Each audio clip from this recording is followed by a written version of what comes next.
Alright, so Ninja Kiwi claims to have solved the sub-paragons buff to heroes in update 43, but I think we should take a closer look at it and not trust their word on this one. So if you recall, when the sub-paragon came out, everybody was kind of disappointed with the buff that it gave to heroes, because it basically multiplied your damage by several times, but it also caused your attack speed to reduce by a lot as well.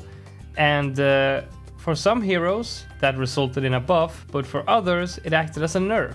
And one of those examples was, well, one of the best heroes to use in these kinds of situations, Adora.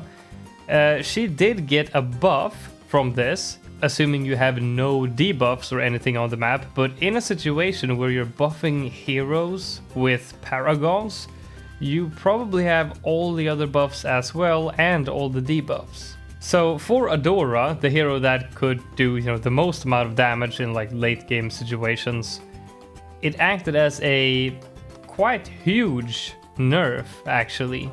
Alright, so let's just send out the bad here and see how much damage it gets. Alright, so let's just round this up to 46,000. And now let's submerge this. Alright, looking decent so far. There's a chance here. But oh, well, actually, yeah, we did beat it this time. Alright, so in contrast to last time, there is actually a bit more damage, but I mean, it's not very impressive, is it? Why don't we go ahead and put some more pressure on Ninja Kiwi and place the debuffs a bit better and add in the glue as well. Alright, we're doing this again. So now we're looking to get a new baseline for unsubmerged, so the buff is not currently active. Alright, so instead of the baseline being 46k, it's now 49k. I'm also not using the ball of light. I didn't do that in the last test either. I wonder how that one is affected. We'll do another test after this one to see. Alright, moment of truth, more or less than 49,000. It is slightly more still, okay. So they actually seem to have solved the problem at least. It is no longer acting as a nerf. Alright, let's bring this guy up again, reset the pop count, and then now let's do including a use of the ball of light. Wow, that thing really does a ton of damage. Alright, so new baseline for this test is 153. Whoa! What? Okay, dude.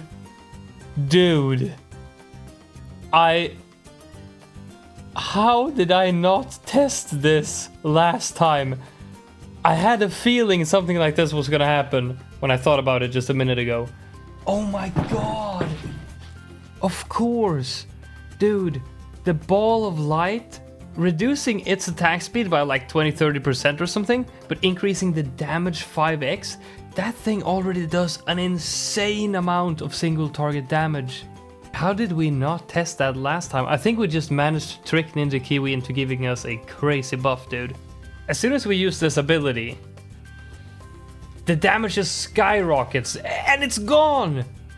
This has to be the strongest possible use of this buff right here. No joke, when I was taking a look at the patch notes, I kind of thought that they had messed up again, but I didn't think about this until during the recording. Oh, and one more thing, the patch notes are actually wrong. It didn't increase from 4x to 5x damage, it actually went from 5x to 6x, because, I mean, looking at the video that I made, it was 5x last time, and I tried it now and it was 6x. 1 second, I'll show you. I need to turn off the Monkey Knowledge, because with Monkey Knowledge it does 3 damage per, because you get some extra damage to Moabs and Fortifieds as well. So 3 damage to Fortified Blimps and 2 to normal Blimps. But if you just quickly take a look at this, you'll see that it does 1 damage per hit right now, and then we'll just get this, and you will see that it will now do 6 per, and not 5. Take a look at this. 6 per hit. So just a small miss in the patch notes, and at the moment the wiki is saying the same thing, so just know that it's actually 6x. I didn't have Homeland or anything active either, did I?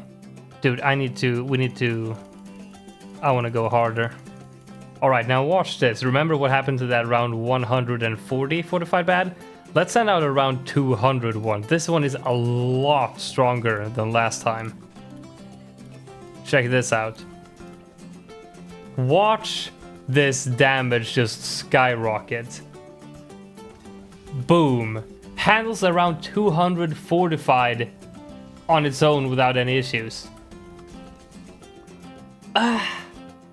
Okay, so in terms of like base damage and whatnot, yeah, they fixed the problem. I didn't notice this in my last video, and I'm happy I didn't. So they definitely solved that problem. Is there any other hero that would be perhaps nerfed instead of buffed? Alright, let's take a look at Captain Churchill as well, because he's another one of those heroes that you would actually be interested in buffing with this. Let's get a new baseline here without the sub-paragon buff active, but we have a whole lot of other stuff going on. So basically we're testing if in like some sort of late game situation, will the buff still act as a buff or will it be a nerf? 35k, 35.5. Also given the results we saw with the abilities on Adora, we definitely have to try with abilities after this as well. This test is without any abilities of the hero. Alright, so we've already passed it. Passed it by like 10,000 or so damage. A bit more, that's pretty good. Let's see what we can do with the abilities. Is anything crazy gonna happen? With this ability maybe? No. Nothing super crazy with this one. Wait a minute, if it applies to abilities... No, Isili's percentual damage, there's no way, right? There is no way that this actually works, but I feel like I just have to try. So what we're gonna do is we're gonna send out around 200 fortified bad as usual, and we'll use the hex instantly, see where it pops, and then we'll do the same thing with the submarine paragon and see if it pops any faster. Keep your eyes open, and at the top of this curve. Okay. Alright, and now, as expected, it's gonna pop at the exact same moment. Yep. Wait. The sea mine? Okay, so let's see. How much does this do normally? Is it 10k? Yeah, wait, 11k. Submerge. And do that.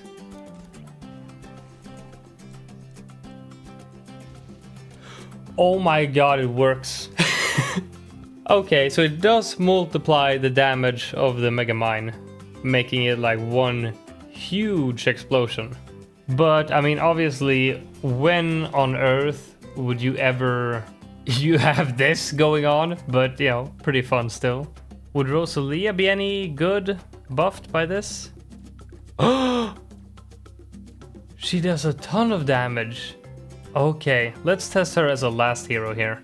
Basically, everybody and their mother did like a super buffing video of Rosalia when she came out, and she actually looked pretty strong. So with this buff, she ought to be pretty amazing. Okay, let's do one run without submerging this guy to get a baseline. And we're using the lasers here. I think lasers are best for single target, right? Alright, final score 52,000. Not that good actually. Alright, and yeah, oh dude, yeah. That's there's a huge difference. Oh my god, look at that, dude. We already have more. Yeah, I could tell this one was gonna be good. Obviously this hero is not like a late game hero, but man, it synergizes really well with this buff. Alright, so when it comes to the hero buff of the Paragon, I think we can confidently say that yeah, it has been fixed. It doesn't act as a nerf anymore in, well, probably any scenario really. And obviously, out of all the heroes like that you would look to buff with a buff like this, that is this expensive, the primary purpose was kind of to buff heroes like Adora. Well, pretty much just Adora. And that was why we got a bit frustrated last time. but last time we didn't think about using the Ball of Light ability. So this update not only fixed the problems, but it also made us discover how insanely powerful this buff actually was from the start for Adora, but we just let it slip past our eyes. No, but honestly, this is kind of cool though. Like, could this be used in like... this might actually make this thing a bit useful in some boss weeks, no? You know, when you... like, in some cases you want to use Adora as your hero in bossing when some heroes are banned. And this might actually, you know, contribute a decent amount. I don't know about you, but I actually... despite what we just saw, I'm not sure if this is overpowered, because this has pretty, you know, limited scenarios and limited use cases. I think this might actually be a really good, cool thing. I don't know, you guys tell me what you think in the comments below, and I'll see you in the next one.